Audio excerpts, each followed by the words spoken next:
Hey everyone, it's Dr. Nicole Rochester, board certified pediatrician, former caregiver, and CEO of Your GPS Doc. Welcome to the new season of Navigator Nuggets. I am so excited to have you all here. For those of you who have been following me for a while, you know that this series started out on Facebook Live. We used to do it every Monday night at 8 o'clock p.m. Eastern Time. That's been going on since October of 2018. But in this new season, I decided to switch things up a little bit and do things differently. So I have migrated the show, for the most part, over to YouTube. So I want to thank all of my loyal followers for moving with me over here to YouTube. And for those of you who may be watching this for the first time, welcome. I look forward to the opportunity for you to get to know me better.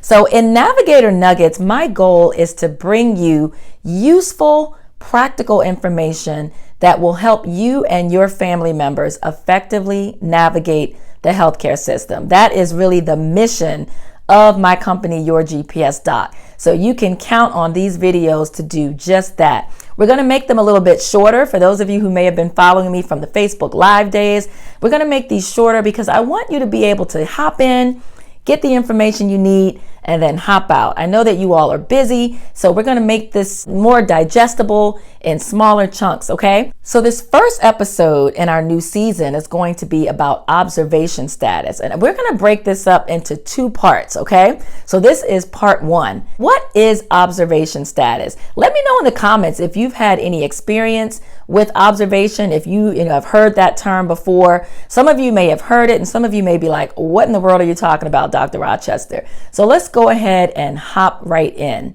When you are in the hospital, there are two statuses that may apply to you or your family members: outpatient status and inpatient status. So let's start with outpatient status. Outpatient status may be things like you're going to the lab to have blood drawn at a hospital. Maybe you're going to have a CAT scan or an MRI scan or some other study done.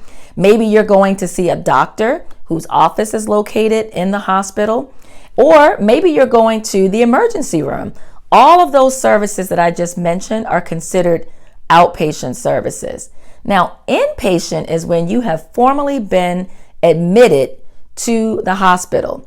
But something that many people don't know is that you can be receiving services for 24 hours, 48 hours, even longer. Sometimes even in a separate area of the hospital, in a real quote unquote hospital room, but you may not be an inpatient. And that's where observation status comes in.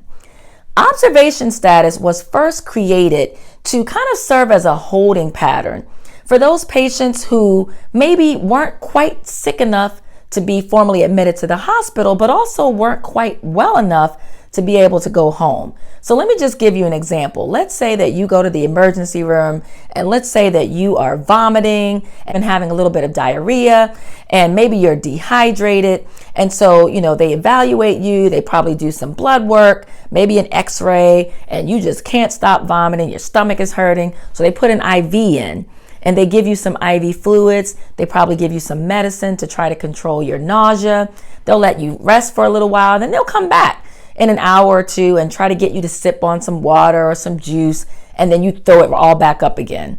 So then maybe they say, okay, we need to keep you a little bit longer. They'll give you some more IV fluids, give you some more nausea medicine, try the whole thing over again. But let's say at that point, you're not really much better and you're not able to keep down even a small amount of liquids. That is really what observation status was designed for. Those types of patients where, they're not super ill, but you can't send somebody home if they can't even keep down a few sips of water, right? So they would put you in observation status, meaning just that. The doctor is going to observe you. The nurses are going to observe you. They're going to continue the therapies that they already started. And then after, 23, 22 hours, typically in the past, it was before you hit that 24-hour mark, the doctor would have to decide, okay, this patient is now stable enough to go home, or this patient is not better, or maybe they're even worse. Now they need to be formally admitted to the hospital. So that's how it used to be, okay? And it was fairly easy for a patient and their family member to know whether they were in observation status or not, because typically you'd either stay in that same emergency room bed, or hospitals started building observation units, maybe around the corner or maybe in a certain area of the emergency room. But it would be kind of clear because you generally would be in that same vicinity, right? But now what can happen is that you may go to a completely different unit in a completely different bed.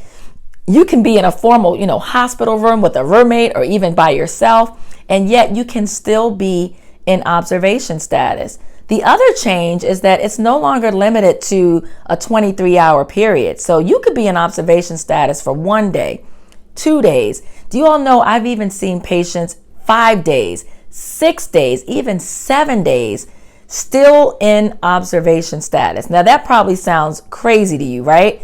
But that happens. So your next question may be, well, why do I care, Dr. Rochester? Why does it matter whether I'm in observation status or whether I'm admitted as an inpatient? The reason it matters is that your health insurance company pays that bill differently.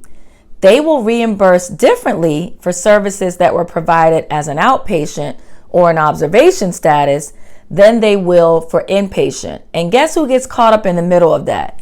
You and your family members. So it's really, really important that you understand the differences between observation status and inpatient status, because it will impact your pocketbook, your wallet. Okay, so we're going to talk more about that in part 2. So be sure to come back and watch part 2 of this series, where I continue to explain observation status and why it's really important. So thanks for watching part 1. I look forward to seeing you all again. I'm Dr. Nicole Rochester, pediatrician, healthcare navigation expert, and CEO of Your GPS Doc. Take care.